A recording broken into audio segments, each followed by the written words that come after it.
शहीद भगत सिंह जी, शहीद आजम भगत सिंह।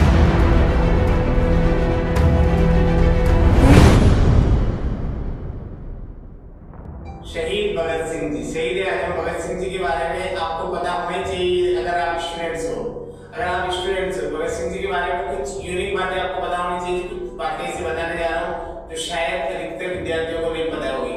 पहली बात कि शहीद भगत सिंह जी खेत में जब पिताजी के साथ जाते थे तो वो अक्सर पिताजी से पूछते थे कि खेतों में बंदूकें क्यों नहीं उगती हैं। तो पिताजी हंस के बोलते थे कि अगर खेत में बंदूकें उगेगी तो उसके जो फल लगेंगे उस फल का क्या करोगे, इसको दोगे वो फल। तो भगत सिंह जी बोलते थे वो फल मैं अंग्रेजों को दूंगा। तो घटनाएं हुई थी कि 13 अप्रैल 1919 को जब पंजाब के अमृतसर में जलियांवाला बाग हत्याकांड हुआ था तो उसमें अनेक निर्दोष लोग मारे गए थे। तो तब भगत सिंह जी की उम्र 12 वर्ष थी, 12 साल के थे। तब से उनके दिमाग में ये बैठ चुकी थी चीज कि देश को आजाद करवाना है, अंग्रेजों को देश से भगाना है। तो उनके दिमाग में सोते जागते उठते बैठते ये चीज थी, देश की आजादी आजादी आजादी और आजादी। ये चीज उनके दिमाग में बैठ चुकी थी। अब क्या होता है कि भगत सिंह जी थोड़े बड़े होते हैं तो युवावस्था में उनके घर वाले उनका विवाह करने के लिए एक सुंदर लड़की देखते हैं। सुंदर लड़की देखकर भगत सिंह जी से बात करते हैं कि आप इससे विवाह कर लो। तो भगत सिंह जी बोलते हैं मेरा विवाह तो हो चुका है। तो घर वाले बोलते हैं विवाह हो चुका है मतलब? तो बोलते हैं कि मेरी जो दुल्हन है वो तो आजादी है, आजादी ही मेरी दुल्हन है।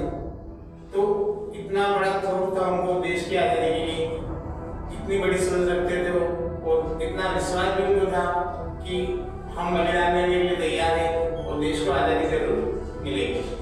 अब भगत सिंह जी के बारे में एक और बात है कि भगत सिंह जी ने कई महीनों तक, दिनों तक नहीं, कई महीनों तक भूख हड़ताल की थी जेल के अंदर। महीनों तक, दिनों तक बात नहीं हो रही है, ये बात बहुत कम लोग जानते हैं। और वो लेनिन के बहुत बड़े फैन थे। लेनिन की जीवनी वो जेल में भी पढ़ रहे थे जिस दिन उनको फांसी होनी थी। आप सोचिए कि 23 मार्च 1931 को उनको फांसी होनी थी। तो 23 मार्च 1931 को फांसी दिन भी वो लेनिन की जीवनी जेल के कोने में बैठकर पढ़ रहे थे, है ना। तो जब अंग्रेज सिपाही लेने आए तो उन्होंने कहा कि इनकी फांसी होने वाली है, किताब पढ़ रहे हैं।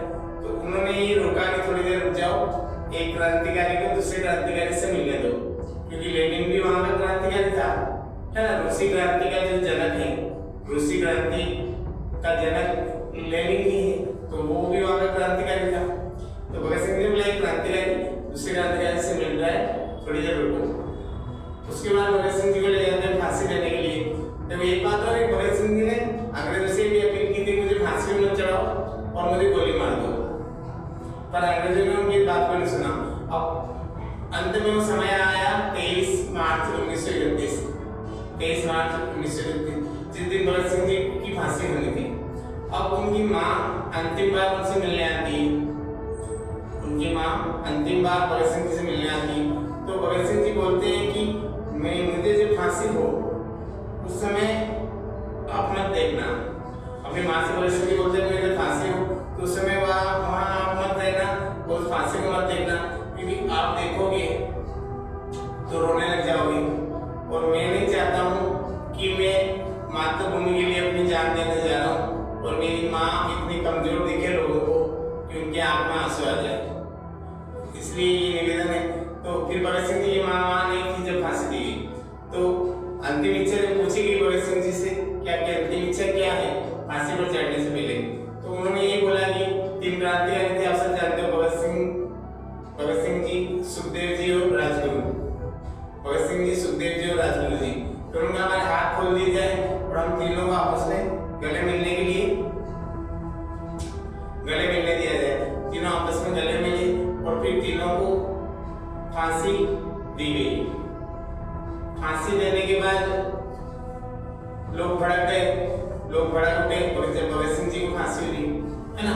और भगत सिंह जी देखो इसीलिए चाहते थे कि मुझे फांसी हो जाए, या पहले उन्होंने ये भी बोला मुझे गोली मार दी जाए, बाद में उनको फांसी हुई। पर वो अपना बलिदान खुद ही चाहते थे भगत सिंह जी। अब क्यों चाहते थे? उनकी सोच थी वो अपनी जान को बचने को महत्वपूर्ण नहीं मानते थे, वो मानते थे देश की आजादी को, कि जब हमको फांसी होगी या अंग्रेज सरकार हमको फांसी की सजा देगी तो उसके बाद क्या होगा, जो युवा है देश के उनमें बहुत ज्यादा जोश